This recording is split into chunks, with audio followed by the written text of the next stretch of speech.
Copa আমেরিকার ফাইনালে অতিরিক্ত সময়ে লাউতারো মার্টিনেজের গোলে এগিয়ে আর্জেন্টিনা। ইনজুরি নিয়ে মাঠে ছাড়েন মেসি। মধ্যরাতে ঢাকা বিশ্ববিদ্যালয়ের শিক্ষার্থীদের বিক্ষোভ স্লোগান। শাহবাগে ছাত্রলীগের অবস্থান, কোনো দাবি মানা হবে না, সাফ জানালেন তথ্যমন্ত্রী। সরকারি জমি দখলের অভিযোগ, শরীফ হাউজিং এর বিরুদ্ধে অবৈধভাবে তোলা হচ্ছে বালু, খাল দখল করায় 4 দফা নোটিশ। প্রতি বছর দেশে প্রায় 13,000 নারী স্তন ক্যান্সারে আক্রান্ত হন। মৃত্যু হয় অন্তত 7,000-এর। প্রাথমিক পর্যায়ে শনাক্ত হলে সম্পূর্ণ নিরাময় সম্ভব। এবং যুক্তরাষ্ট্রের রাজনীতিতে সহিংসতার কোনো স্থান নেই, হুঁশিয়ারি জো বাইডেনের। ট্রাম্পের উপর হামলায় দুঃখ প্রকাশ।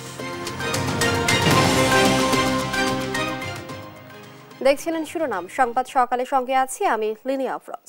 কোটা ইস্যুতে আবারও উত্তাল ঢাকা বিশ্ববিদ্যালয়। কোটা নিয়ে প্রধানমন্ত্রীর মন্তব্যের পর রোববার রাতে আবারও বিক্ষুব্ধ হয়ে ওঠেন আন্দোলনকারীরা। মধ্যরাতে বিশ্ববিদ্যালয়ের বিভিন্ন হল থেকে বের হয়ে নানা স্লোগান দিতে থাকেন শিক্ষার্থীরা। অন্যদিকে শাহবাগে একত্রিত হন ছাত্রলীগের নেতাকর্মীরা। ঘটনাস্থলে এসে তথ্য প্রতিমন্ত্রী মোহাম্মদ আলী আরাফাত জানান, কোনো অযৌক্তিক দাবি মানা হবে না। বিস্তারিত শাহিদুজ্জামান সাকিবের রিপোর্ট। মুক্তিযোদ্ধাদের নাতিপুতিরাও পাবে না, তাহলে কি রাজাকারের নাতিপুতিরা পাবে? রোববার গণভবনে সংবাদ সম্মেলনে কোটা নিয়ে প্রধানমন্ত্রীর মন্তব্যের পরিপ্রেক্ষিতে রাতে উত্তাল হয়ে ওঠে ঢাকা বিশ্ববিদ্যালয়। বক্তব্য প্রত্যাহারের দাবিতে বিভিন্ন স্লোগান দিতে থাকেন শিক্ষার্থীরা। এক পর্যায়ে ঢাকা বিশ্ববিদ্যালয়ের বিভিন্ন হল থেকে জড়ো হয়ে রাজু ভাস্কর্যে অবস্থান নেন কোটা সংস্কার আন্দোলনকারীরা। পিএম এর কাছ থেকে একটা ডিপ্লোম্যাটিক উত্তর আশা করছিলাম। এই কোটা ব্যবস্থা দ্রুততম সময়ের মধ্যে সংস্কার করতে হবে। আমরা সকলে যারা এখানে এসেছি, 5টা হলের সব মেয়েরা আমরা গেটে তালা ভেঙে এখানে চলে এসেছি। সেখানে দেখা যাচ্ছে আমরা নারীরা কিন্তু কোনোভাবে পিছিয়ে নেই। শিক্ষার্থীদের এমন জমায়েতের বিপরীতে একত্রিত হতে থাকে ছাত্রলীগের নেতাকর্মীরা। ঢাকার বিভিন্ন ইউনিটের ছাত্রলীগের নেতাকর্মীরা আসতে থাকেন শাহবাগের দিকে। রাত 2টার দিকে ঘটনাস্থলে উপস্থিত হন তথ্য প্রতিমন্ত্রী মোহাম্মদ আলী আরাফাত, যুবলীগের মহাসচিব ও সাংসদ মাইনুল আহসান নিখিল সহ আওয়ামী লীগ ছাত্রলীগের সাবেক নেতৃবৃন্দ। মুক্তিযুদ্ধের বাংলাদেশে নিজেকে রাজাকার দাবি করে কোনো দাবি আদায় হবে না। নিজেকে রাজাকার পরিচয় দিয়ে আজকে বঙ্গবন্ধু কন্যার একটা বক্তব্যকে বিকৃত করে উপস্থাপন করে নিজেদেরকে রাজাকার পরিচয় দিচ্ছে। এরা কিসের মেধাবী? একটা গতিশীল রাষ্ট্রকে দাবিয়ে দিতে চায়, একটা সুন্দর শিক্ষার পরিবেশকে তারা নষ্ট করতে চায়। রাত 1:30টার দিকে রাজু ভাস্কর্য থেকে হলে ফিরতে শুরু করে আন্দোলনকারীরা। 2:30টার দিকে ছাত্রলীগের নেতাকর্মীরা রাজু ভাস্কর্যে অবস্থান নেন। এক দফা দাবিতে আজ সারা দেশে বিক্ষোভ মিছিল ও সমাবেশ করবে কোটা সংস্কার আন্দোলনকারীরা। আর মুক্তিযোদ্ধাদের অপমানের প্রতিবাদে বিকেল 3টায় রাজু ভাস্কর্যে অবস্থান কর্মসূচি রয়েছে ছাত্রলীগের। শাহিদুজ্জামান সাকিব, দেশ টিভি, ঢাকা। এদিকে রোববার মধ্যরাতে দেশের বিভিন্ন বিশ্ববিদ্যালয়ে বিক্ষোভ করেন শিক্ষার্থীরা। রাত 12টার দিকে ক্যাম্পাসে বিক্ষোভ করেন বরিশাল বিশ্ববিদ্যালয়ের শিক্ষার্থীরা। বিক্ষোভ শেষে রাত 2টার দিকে হলে ফিরে যায় আন্দোলনকারী, নিশ্চিত করেন বরিশাল বিশ্ববিদ্যালয়ের প্রক্টর। মধ্যরাতে শত শত শিক্ষার্থী রাজশাহী বিশ্ববিদ্যালয়ের বিভিন্ন হল থেকে মিছিল নিয়ে বের হন। মিছিল শেষে রাবির মূল গেট সংলগ্ন ঢাকার রাজশাহী মহাসড়ক অবরোধ করে রাখে শিক্ষার্থীরা। চট্টগ্রাম বিশ্ববিদ্যালয়ে কোটা সংস্কারে আন্দোলনকারীদের উপর ছাত্রলীগের হামলা হয়েছে বলে অভিযোগ করেছেন সাধারণ শিক্ষার্থীরা।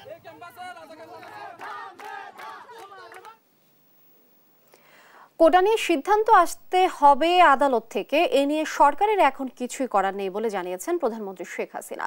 আন্দোলনকারীদের আদালতের সিদ্ধান্ত মেনে নেওয়ার পরামর্শ দিয়ে তিনি বলেন, কেউ বিশৃঙ্খলা করলে আইন অনুযায়ী ব্যবস্থা নেওয়া হবে। রোববার দুপুরে গণভবনে চীন সফর পরবর্তী সংবাদ সম্মেলনে কথা বলেন তিনি। এদিকে যুক্তরাষ্ট্রের সাবেক প্রেসিডেন্ট ডোনাল্ড ট্রাম্পের উপর হামলার নিন্দা জানান প্রধানমন্ত্রী শেখ হাসিনা। বিস্তারিত শামীমা আক্তারের প্রতিবেদনে। চীন সফর পরবর্তী সংবাদ সম্মেলনে রোববার গণভবনে সাংবাদিকদের সাথে মত বিনিময় করেন প্রধানমন্ত্রী শেখ হাসিনা। এ সময় সাংবাদিকদের নানা প্রশ্নের জবাব দেন সরকার প্রধান। কোটা বিরোধী আন্দোলনকারীদের আদালতের সিদ্ধান্ত মেনে নেওয়ার পরামর্শ দিয়ে এক প্রশ্নের জবাবে শেখ হাসিনা বলেন, ধ্বংসাত্মক কর্মসূচি করলে আইন নিজের গতিতেই চলবে। যতক্ষণ পর্যন্ত আদালত থেকে সমাধান না আসবে ততক্ষণ আমাদের এখানে কোনো কিছু করার থাকে না। কিন্তু এর বাইরে যখন কিছু করবে, পুলিশটাকে হাত দেওয়া বা পুলিশের গাড়ি ভাঙা বা এভাবে আক্রমণ, এগুলি যদি করতে যায় তাহলে তখন তো আইন তার আপন গতিতে চলবে। মুক্তিযুদ্ধের বিরুদ্ধে আর মুক্তিযোদ্ধার বিরুদ্ধে এত ক্ষোভ কেন?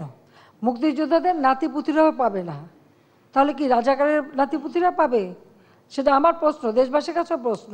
পরীক্ষার প্রশ্নপত্র কিংবা অনিয়ম বিএনপির শাসনামলে শুরু হয়েছে অভিযোগ করে শেখ হাসিনা বলেন, হাওয়া ভবন থেকে তালিকার মাধ্যমে পাশ করানো হতো। তবে এই নিয়ে সতর্ক অবস্থানে আছে সরকার। ওই বিএনপি আমলে সেই সময় যে পরীক্ষা হতো আর যত চাকরি হতো, এটা কিন্তু কারো পরীক্ষা না, ওই হাওয়া ভবন থেকে তালিকা পাঠানো হতো আর সেই তালিকাই হতো। এবং সেই সময় ঢাকা কলেজে পরীক্ষা হয়, একটা বিশেষ কামরা তাদের জন্য আলাদা রাখা হয়, যেখানে বসে তারা পরীক্ষা দিয়ে পাশ করে চাকরিতে ঢোকে। আর যেটা বলেন যে হ্যাঁ, যারা বেনিফিশিয়ারি যদি তাদের খুঁজে বের করা যায় তবে তাদের বিরুদ্ধে ব্যবস্থা নেব না কেন? তাদের তো চাকরি করার কোনো অধিকারই থাকবে না। এ সময় প্রধানমন্ত্রী এক প্রশ্নের জবাবে তিস্তার পানি ভারতে আটকে আছে জানিয়ে তিস্তা মহাপরিকল্পনা ভারতের মাধ্যমে করলে ভালো হবে বলে মত দেন। আমি এখানে বেশি প্রাধান্য দেব যে এটা ইন্ডিয়া করুক, কারণ তিস্তার পানিটা ইন্ডিয়াই আটকে রেখেছে। কাজেই তাদের কাছে আমাদের যদি আদায় করতে হয় তো এই প্রজেক্টের কাজ তাদেরই করা উচিত। তারা প্রজেক্ট করে তখন এটা যা প্রয়োজন তারা দেবে। এটা তো একটা ডিপ্লোম্যাসি। প্রধানমন্ত্রী বলেন, দুর্নীতির বিরুদ্ধে সরকার কঠোর হয়েছে বলেই দুর্নীতিবাজরা ধরা পড়ছে। আমিও সেটা বিশ্বাস করি যে এর বেনিফিশিয়ারি যারা তাদেরকে ধরা উচিত। শামিমা আক্তার, দেশ টিভি, ঢাকা। কোটা বাতিল করে সরকারের 2018 সালে পরিপত্র বাতিল করে দেয়া রায়ের পূর্ণাঙ্গ কপি প্রকাশ করেছেন হাইকোর্ট। ফলে সরকারি চাকরিতে মুক্তিযোদ্ধা সহ সব কোটা পুনর্বহাল করেন উচ্চ আদালত। এর ফলে রায়ের বিরুদ্ধে রাষ্ট্রপক্ষের করা আপিল শুনানিতে আর বাধা নেই। এদিকে হাইকোর্টের এই রায় আপিল বিভাগের দেয়া স্থিতাবস্থার আওতায় থাকবে। আর জানাচ্ছেন সাবরিনা মজুমদার। শিক্ষার্থীদের আন্দোলনের মধ্যেই কোটা নিয়ে সরকারি পরিপত্র বাতিল করে রায়ের পূর্ণাঙ্গ কপি প্রকাশ করেছেন হাইকোর্ট। রোববার বিচারপতি KM কামরুল কাদের ও বিচারপতি খিজির হায়াতের হাইকোর্ট বেঞ্চ 27 পৃষ্ঠার পূর্ণাঙ্গ রায় প্রকাশ করেন। 11 জুলাই আদালত থেকে কোটা পুনর্বহাল করে আংশিক রায় প্রকাশের পর আজ পূর্ণাঙ্গ রায় প্রকাশ করল দেশের সর্বোচ্চ আদালত। এখন যে অবস্থায় আছে সেই অবস্থায় তো থাকবে, কোটা প্রথা নাই, যে পরীক্ষাগুলি হচ্ছে আগের প্রথায় হবে। সুতরাং আমার মনে হয় না এখানে এত হাড়ি কিছু আছে। এখন স্টুডেন্ট যারা আন্দোলন করতেছে তাদেরকে কর্তৃপক্ষ সহ সবাই বারবার বলা হচ্ছে যে 7 আগস্ট পর্যন্ত অপেক্ষা করার জন্য। যেহেতু বিষয়টা আদালতে চ্যালেঞ্জ করা হয়েছে হাইকোর্ট ডিভিশনে, হাইকোর্ট ডিভিশন একটা রায় দিয়েছে, সব পক্ষেরই দায়িত্ব হচ্ছে এই রায়ের বিরুদ্ধে যেহেতু আপিল হয়েছে, আপিলের রায়টাকে দেখা এবং আপিলের রায়ের ভিত্তিতে সিদ্ধান্ত গ্রহণ করা। রায়ে আদালত বলেন, মুক্তিযোদ্ধা কোটার বিষয়ে 2012 সালের হাইকোর্টের একটি রায় ও 2013 সালে লিভ টু আপিলের প্রেক্ষিতে আপিল বিভাগের একটি রায়ে সরকারি চাকরিতে মুক্তিযোদ্ধা কোটা বজায় রাখার কঠোর নির্দেশনা আছে এবং 30% কোটা পূরণ না হলে মেধা তালিকা অনুযায়ী নিয়োগ দেয়া হবে। তাই কোটা বাতিল করে 2018 সালে জারি করা প্রজ্ঞাপন অবৈধ এবং আদালত অবমাননার শামিল। মুক্তিযোদ্ধা কোটার পাশাপাশি আদালত জেলা, নারী, প্রতিবন্ধী ও ক্ষুদ্র নৃগোষ্ঠীর কোটা বজায় রাখার আদেশ দেন। তবে সরকার চাইলে কোটা পরিবর্তন ও পরিমার্জন করতে পারবে। হাইকোর্টের এ রায় আপিল বিভাগ থেকে দেয়া স্থিতাবস্থার আওতায় থাকবে। সাবরিনা মজুমদার, দেশ টিভি, ঢাকা। কেরানীগঞ্জে সরকারি জমি দখলের অভিযোগ শরীফ হাউজিং এর বিরুদ্ধে। শুধু তাই নয়, অভিযোগ রয়েছে অবৈধভাবে বালু উত্তোলনেরও। এদিকে খাল দখলের অভিযোগে 4 দফা নোটিশ পেলেও আমলে নেয়নি শরীফ মেলামাইনের প্রতিষ্ঠান শরীফ হাউজিং। শাহাদাত নিশাদের ধারাবাহিক প্রতিবেদনের আজ দেখুন শেষ পর্ব। ক্যামেরায় ছিলেন সজীব রহমান। এ যেন এক স্বর্গরাজ্য, তবে এত কিছুর নেপথ্যে রয়েছে ভয়ভীতি দেখিয়ে জোরপূর্বক জমি দখলের দীর্ঘ ইতিহাস। রাজধানীর কেরানীগঞ্জে এই সাম্রাজ্য গড়েছে শরীফ হাউজিং। রয়েছে সরকারি জমি দখলের অভিযোগ। কালিন্দী পশ্চিম মুসলিমবাগ এই জায়গাটিতে ফসলি জমি ভরাট করে অবৈধভাবে বালু উত্তোলন করে শরীফ হাউজিং। সাইনবোর্ডের নাম থাকার পরও তা নিজেদের জমি নয় বলে অস্বীকার করেন হাউজিংয়ের কর্মকর্তা। ওটা আমাদের জায়গা না, ওটা হয়তো কেউ লাগাইতে পারে, ওটা সাইনবোর্ডটা আমরা দেখবো। এটা যে কেউ আমরা বলতেছেন কেউ লাগাইছে, ওটা জায়গা আমাদের না। জায়গা তো শরীফ হাউজিং সব জমি ছিল, এগুলো সব চাষাবাদ করতাম। একবার সাইনবোর্ড হালাই দিয়েছে, আবার সাইনবোর্ড লাগাইছে। দেওসুর খাল দখলের অভিযোগও শরীফ হাউজিংয়ের বিরুদ্ধে। শুধু তাই নয়, শতবর্ষিক গাছ কেটে ফেলার পর গেল বছর বন বিভাগ সেই কাটা গাছ জব্দ করে। সংবাদ মাধ্যম তথ্যে জানা যায়, এই হাউজিংয়ের দখল থেকে খাল উদ্ধার ও পরিবেশ রক্ষায় পরিবেশ অধিদপ্তর কর্মকর্তা সহ স্থানীয় প্রশাসন শরীফ আবাসন প্রকল্পকে 4 দফা নোটিশ দেয়। যদিও বিষয়টি পুরোপুরি অস্বীকার করে শরীফ হাউজিং। অভিযোগের তালিকা এখানেই শেষ নয়। শরীফ হাসপাতাল ও শরীফ রোজ ভ্যালি মার্কেটের সামনের এই অংশটি সরকারি জায়গার উপর অবৈধভাবে দখলে নেওয়ায় সম্প্রতি উপজেলা পরিষদ থেকে তা ভাঙার ব্যবস্থা নেওয়া হয়। সরকারি জায়গার উপর স্থাপনা আছে, সেটি তারা অপসারণ করা কাজ শুরু করেছে। তারপরে আসলে এটি আবাসিক এলাকা নামে সে একটি অনুমোদন নিয়েছিলেন, কিন্তু সেটা বাণিজ্যিকভাবে ব্যবহার করছে। সে শরীফ ফুড কোর্ট, শরীফ ম্যাজিক পার্ক এইসব করছে। তো আমি নির্দেশনা তাদেরকে ডেকে ইতিমধ্যে চিঠি দেওয়া হয়েছে, তাদেরকে এইসব সরানোর জন্য টাইম বেঁধে দেওয়া হয়েছে। যদি না সরায় তাহলে আমরা আমাদের মতো আইনগত ব্যবস্থা নিব। সরকারি জমিটি নিজেদের বলে দাবি করে শরীফ হাউজিং। সরকারি জায়গা না, এটা কোম্পানির ব্যক্তি মালিকানা দেয়নি। এক পর্যায়ে নিউজ না করা সত্ত্বে দেশ টিভির প্রতিবেদককে ম্যানেজ করারও চেষ্টা করেন ডিজিএম।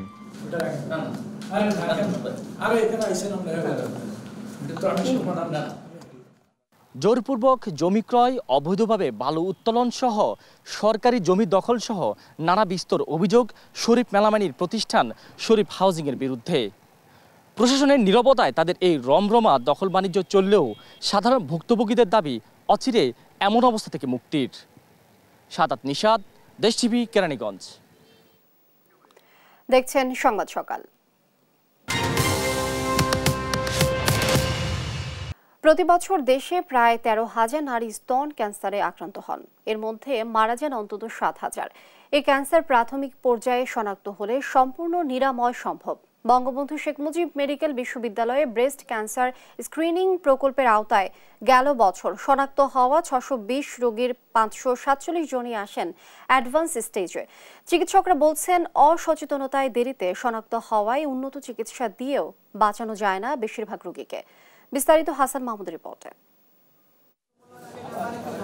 চাঁদপুরের ফাতেমা বেগম 2 বছর ধরে স্তনে চাকা হওয়া সহ একাধিক উপসর্গে ভুগছিলেন। শনিবার আসেন বঙ্গবন্ধু শেখ মুজিব মেডিকেল বিশ্ববিদ্যালয়ের ক্যান্সার স্ক্রিনিং প্রোগ্রামের আওতায়।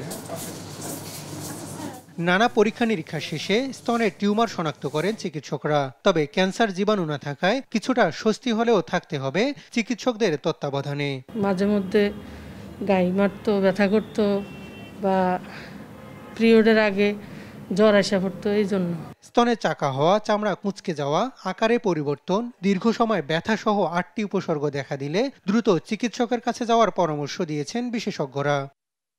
বঙ্গবন্ধু শেখ মুজিব মেডিকেল বিশ্ববিদ্যালয়ে গেল বছর স্ক্রিনিং প্রোগ্রামের আওতায় আসে 1,600-র বেশি নারী। শনাক্ত 620 জনের মধ্যে 544 জনই আসেন অ্যাডভান্স স্টেজে। বছরে প্রায় 13,000 নারী আক্রান্ত হন স্তন ক্যান্সারে, যার মধ্যে মৃত্যু হয় 7,000-এর বেশি। স্তন ক্যান্সার নিরাময়যোগ্য হলেও দেরিতে শনাক্ত হওয়ায় বেড়ে যায় মৃত্যুর হার। স্তনে একটা চাকা নিয়ে আসে, কেউ আসে যে উপরে চামড়ার যে চেঞ্জ নিয়ে আসে, অনেক সময় আছে নিপল, যেটা ওটা রিট্রাক্টেড মানে ভিতর দিকে ঢুকে যায়। কারো কারো ক্ষেত্রে ডিসচার্জ মানে লাল রঙের কোনো মানে পদার্থ বেরোয় আসে, এরকম আসে। কোনো কোনো ক্ষেত্রে বগলের চাকা নিয়ে আসে। খাদ্যাভ্যাসে পরিবর্তন, দেরিতে সন্তান জন্মদান, সন্তানকে বুকের দুধ পানে অনীহা সহ নানা কারণে দেশে স্তন ক্যান্সারের হার বাড়ছে বলে জানান বিশেষজ্ঞরা। আগে আমাদের বাল্যবিবাহ বেশি ছিল, অথবা বাচ্চা নেওয়ার প্রবণতাটা ছিল আগে। বিয়ে আমাদের সময়টা এখন যেমন যথেষ্ট দেরি করে, বিশেষ করে মধ্যবিত্ত শিক্ষিত মহিলারা যারা আছে তারা একটু দেরি করে বিয়ে করে। ব্রেস্ট ফিডিংয়ের ব্যাপারে যথেষ্ট রক্ষণশীলতা আছে যে ব্রেস্ট ফিডিং করাবে না। থেরাপি, সার্জারি সহ দেশের বর্তমান চিকিৎসা ব্যবস্থায় ব্রেস্ট ক্যান্সার সম্পূর্ণ নিরাময় সম্ভব। যেগুলো খারাপ ধরনের রেজাল্ট আসে সেগুলো দেখা যায় খুব তাড়াতাড়ি চিকিৎসা করলেও দেখা যায় আরেক জায়গায় চলে গেছে, কিংবা আমাদের কাছে আসেই মেটাস্টেসিস অবস্থায়। কিন্তু যেগুলো আপনার রিপোর্ট মোটামুটি ভালো থাকে, ব্যবহারে থাকে, আমাদের কমপ্লিট ট্রিটমেন্ট যদি আমরা করতে পারি তাহলে ব্রেস্ট ক্যান্সার রোগী এখন বেশিরভাগই সুস্থ হয়ে যাচ্ছে। এই অবস্থায় দেশের প্রান্তিক পর্যায়ে ক্যান্সার স্ক্রিনিং ব্যবস্থা দরকার বলে মনে করছেন বিশেষজ্ঞরা। হাসান মাহমুদ, দেশ টিভি, ঢাকা। দেখছেন সংবাদ সকাল। আন্তর্জাতিক প্রসঙ্গ। যুক্তরাষ্ট্রের রাজনীতিতে সহিংসতার কোনো স্থান নেই বলে হুঁশিয়ারি করেছেন মার্কিন প্রেসিডেন্ট জো বাইডেন। নির্বাচন সমাবেশে ডোনাল্ড ট্রাম্পের উপর হামলার পর প্রথমবার জাতির উদ্দেশ্যে দেওয়া ভাষণে তিনি কথা বলেন। এদিকে ট্রাম্পকে হামলায় সন্দেহভাজনের গাড়ি ও বাড়িতে মিলেছে বিস্ফোরক পদার্থ। লুৎফুর কবিরের রিপোর্টে বিস্তারিত। সাবেক প্রেসিডেন্ট ডোনাল্ড ট্রাম্পের উপর হামলার ঘটনায় প্রথমবার সামনে আসেন মার্কিন প্রেসিডেন্ট জো বাইডেন। যুক্তরাষ্ট্রের স্থানীয় সময় সন্ধ্যায় ওয়াশিংটনের ওভাল অফিস থেকে জাতির উদ্দেশ্যে দেয়া ভাষণে তিনি বলেন, যুক্তরাষ্ট্রের রাজনৈতিক সহিংসতার কোনো স্থান নেই। আমরা সহিংসতাকে স্বাভাবিক নিতে পারি না। এদেশের রাজনৈতিক পরিস্থিতি এখন উত্তপ্ত। সময় এসেছে শান্ত হওয়ার। মনে রাখবেন, আমরা একে অন্যের সঙ্গে দ্বিমত পোষণ করতে পারি, কিন্তু কেউ কারোর শত্রু না। আমরা প্রতিবেশী, বন্ধু, সহকর্মী এবং সবচেয়ে গুরুত্বপূর্ণ, আমরা সবাই আমেরিকান। শনিবার পেনসিলভানিয়ায় নির্বাচনী সমাবেশে আততায়ীর গুলিতে আহত হন সাবেক মার্কিন প্রেসিডেন্ট ট্রাম্প। তার উপর হামলায় ভাষণে গভীর দুঃখ প্রকাশ করে ঐক্যের ডাক দেন বাইডেন। এই নির্বাচনে সহিংসতার জায়গা নেই। আমরা গণতন্ত্রের পক্ষে জোরালোভাবে কথা বলবো। আমরা ব্যালট বক্স দিয়ে পার্থক্য খুঁজব, বুলেট দিয়ে নয়। পরিবর্তনের ক্ষমতা সবসময় জনগণের হাতে থাকা উচিত, ঘাতকের হাতে নয়। এদিকে নির্বাচনী প্রচারণা সভায় গুলিতে আহত হওয়া সত্ত্বেও দলের জাতীয় সম্মেলনে অংশ নিতে উইসকনসিন অঙ্গরাজ্যের মিলাওয়াকিতে পৌঁছেছেন সাবেক মার্কিন প্রেসিডেন্ট ট্রাম্প। তার গাড়িবহরে দেখা গেছে অতিরিক্ত নিরাপত্তা ব্যবস্থা। 15 থেকে 18 জুলাই পর্যন্ত চলবে রিপাবলিকান জাতীয় সম্মেলন। এ সম্মেলন থেকে আগামী 5 নভেম্বরের নির্বাচনের জন্য ট্রাম্পকে আনুষ্ঠানিক দলের প্রেসিডেন্ট প্রার্থী ঘোষণা করা হবে।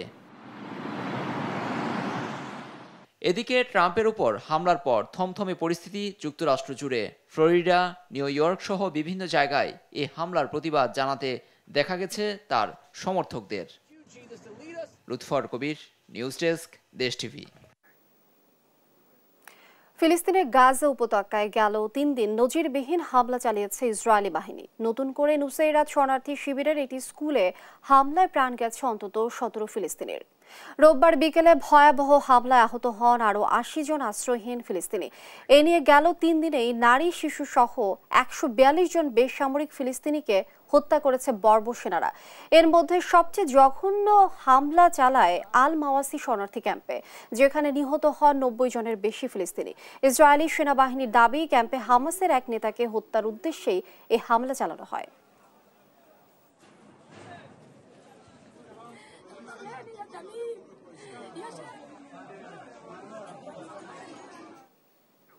দেখছেন সংবাদ সকাল।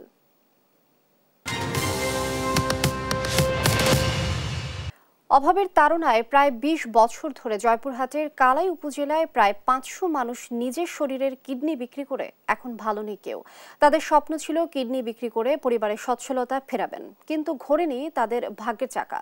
হারিয়েছেন কর্মক্ষমতা, শরীরে বাসা বেঁধেছে নানা রোগ। জয়পুরহাট প্রতিনিধি রেজাউল করিম রেজার রিপোর্ট, জানাচ্ছেন শুভশ্রী রায়। আমি 2011 সালে ভুল করে নিজে এই অঙ্গটা বিক্রি করছি ভাই, করে নিজেই তো খুব একটা বিপদে পড়ে গেছে, আর কোনো কাম কিছু করতে পারতেছি না।